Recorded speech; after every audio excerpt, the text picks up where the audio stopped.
మిత్రులారా అందరికీ నమస్కారం. నేను మీ జర్నలిస్ట్ సూరన్న. ఖచ్చితంగా ఈ వీడియో స్కిప్ కాకుండా వినండి. ప్రస్తుతం ఆంధ్రప్రదేశ్లో కావచ్చు, తెలంగాణలో కావచ్చు, భారతదేశంలో కావచ్చు అందరూ చర్చించుకుంటున్న విషయం ప్రవీణ్ పగడాల గురించి చర్చించుకుంటాం. ప్రవీణ్ పగడాల గురించి చర్చించుకునే అంత అవసరం ఏమొచ్చింది? ఇది నా క్వశ్చన్. ఖచ్చితంగా ప్రవీణ్ పగడాల గురించి మనం స్పందించాలి, చర్చించాలి. ప్రవీణ్ పగడాల నిజంగా హత్య చేయబడ్డా? ప్రవీణ్ పగడాలని ఎవరైనా లాయర్తో వెనక నుండి గుద్దేశారా? ప్రవీణ్ పగడాలని కత్తులతోని, రాడ్లతోని, కట్టెలతోని కొట్టేసి రోడ్డు పక్కన పడేసి ఇది హత్య కాదు యాక్సిడెంట్ అని ఎవరైనా చిత్రీకరించారా? అసలు ఏం జరిగింది?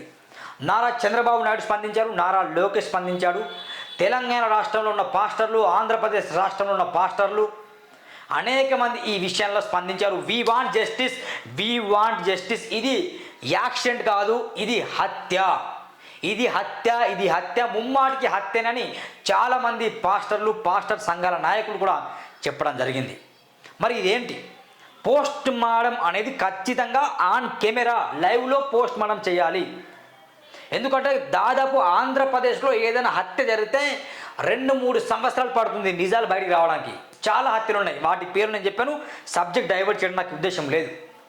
కాబట్టి ఇది ఖచ్చితంగా ఆన్ కెమెరా పోస్ట్ మార్టం జరగాలి. తర్వాత లైవ్ రిజల్ట్ రావాలి. ఇది కనుక హత్య అని తెలిస్తే ఖచ్చితంగా ఆంధ్రప్రదేశ్ రాష్ట్రం అగ్నిగుండంలా మారుతుంది అని చాలామంది పాస్టర్లు హెచ్చరిస్తారు.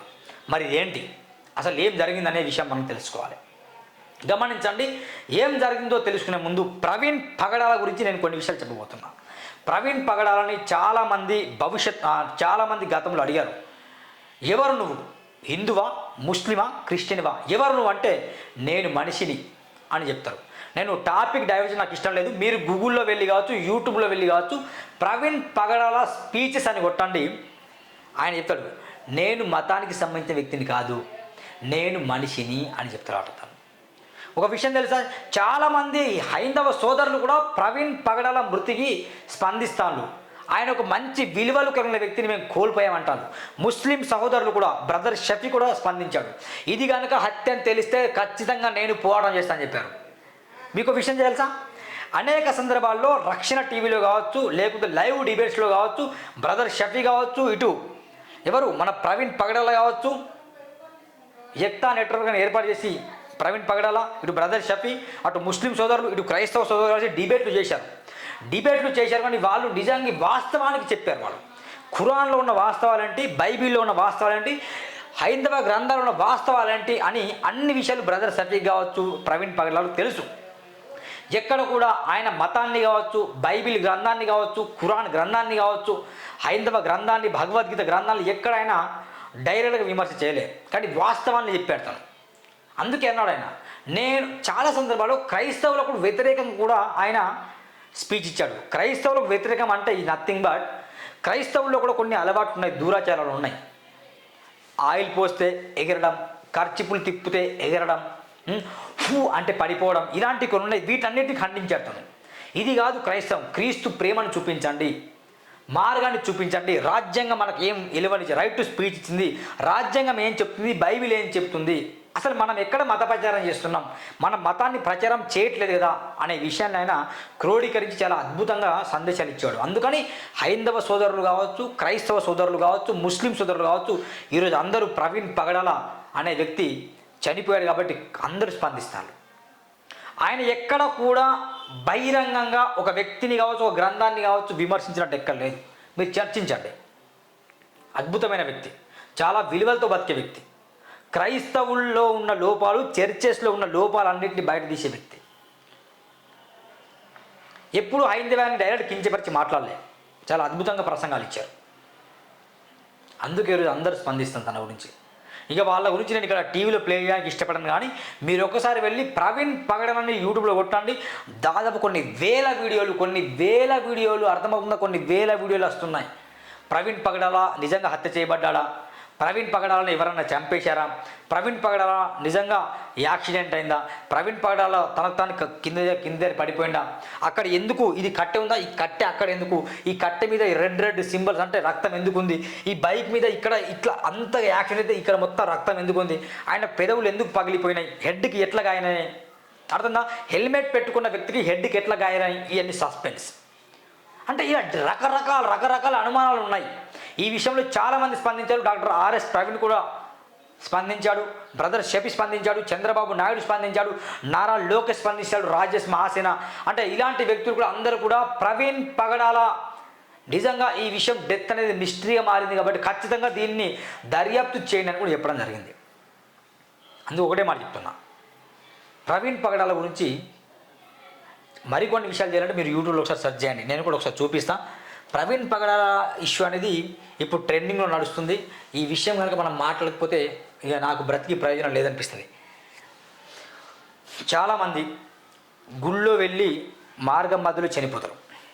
అప్పుడు ఏమంటారంటే దేవుడు కాపాడలేదంటారు. కొందరు మూర్ఖులు అంటారు ఈ మాట.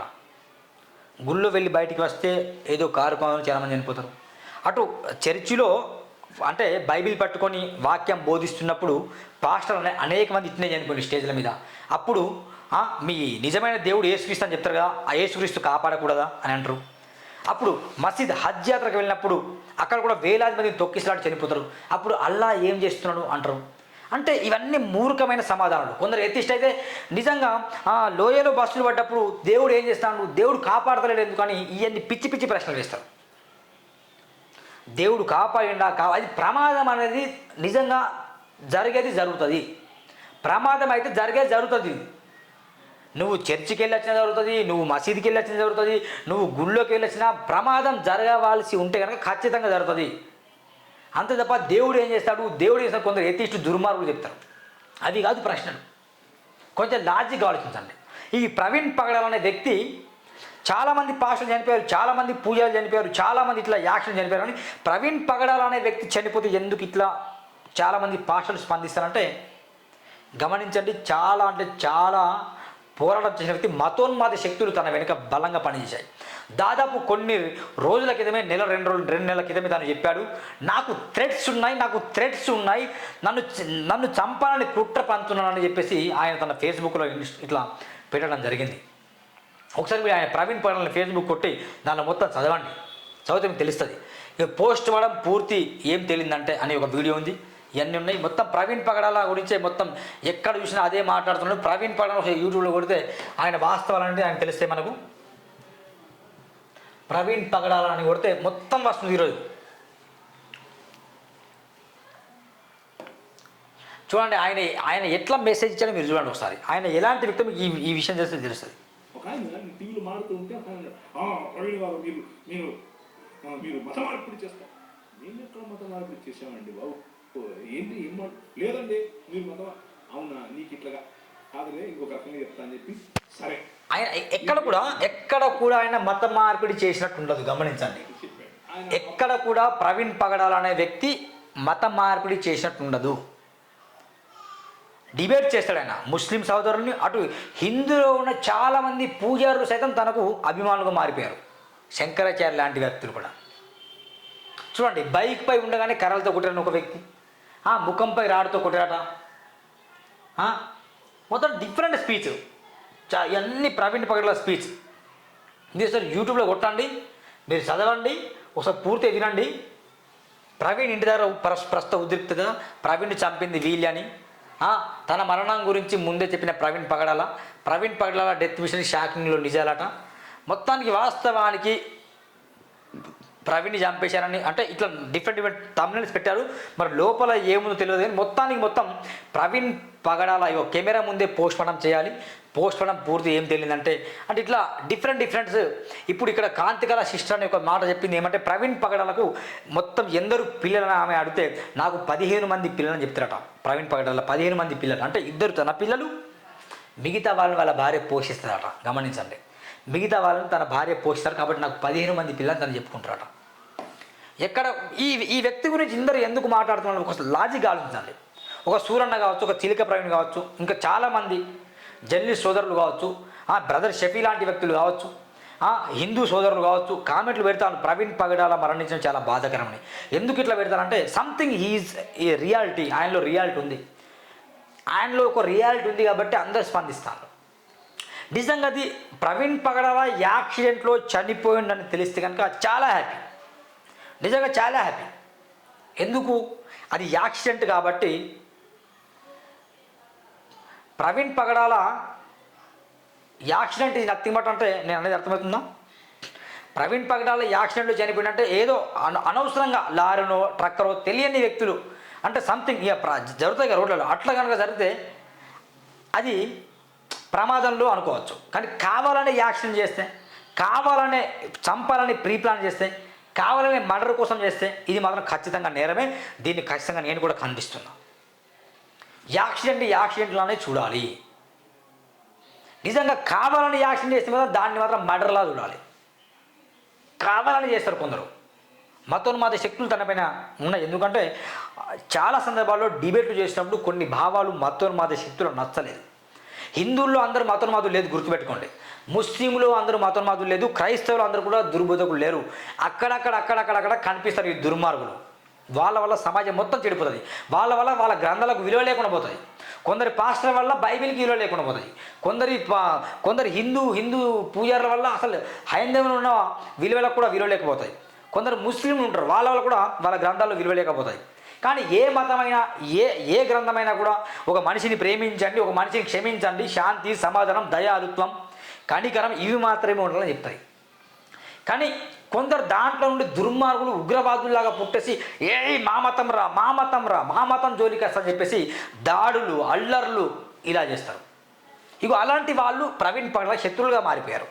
ఆయన స్పీచ్ ఎట్లుంటుందంటే డిఫరెంట్ స్పీచ్. మొత్తం ఏ పాస్టర్ అయినా కూడా వచ్చి ఏ తెలివి మంత్రులైనా ఆయన స్పీచ్ ఇవ్వరు. చాలా అద్భుతంగా స్పీచ్ ఇస్తాడు ఆయన. ఒక మాట మాట్లాడితే మొత్తం అతికిపోతుంది, గుండెల్లో దూరిపోతుంది.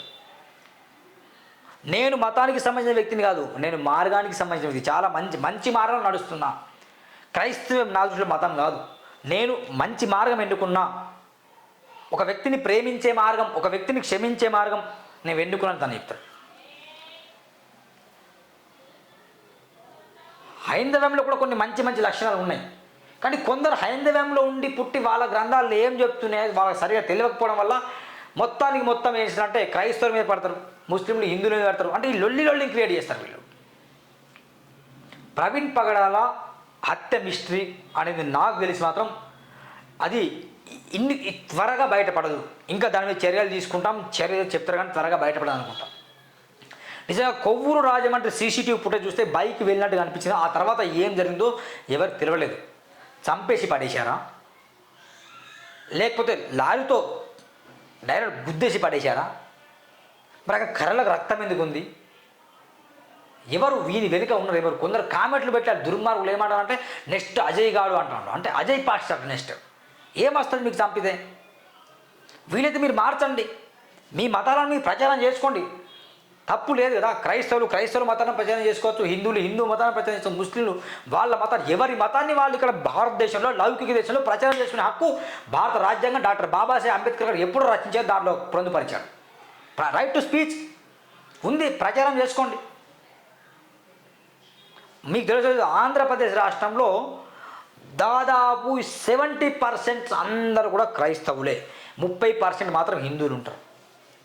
ఇప్పుడు టీడీపీ గెలిచినా, జనసేన గెలిచినా, అక్కడ జగన్మోహన్ రెడ్డి గెలిచినా, ఎవరు గెలిచినా కానీ అక్కడ ఎస్సీ ఎస్టీ బీసీలో ఉన్న వాళ్ళందరూ దాదాపు 90% క్రైస్తవులు ఉంటారు. కాబట్టి వాళ్ళ ఓటు బ్యాంక్ ఆటోమేటిక్ పార్టీలకు పడిపోతాయి. కాబట్టి ప్రవీణ్ పగడాల అనే విషయం ఇది మర్డరా, లేకపోతే ఇది నిజంగా హత్య చేయబడ్డా, అది యాక్సిడెంటా, ప్రమాదంలో ఆయనే పడిపోయాడా అనేది మనం తెలియాల్సిన అవసరం ఎంతైనా ఉంది.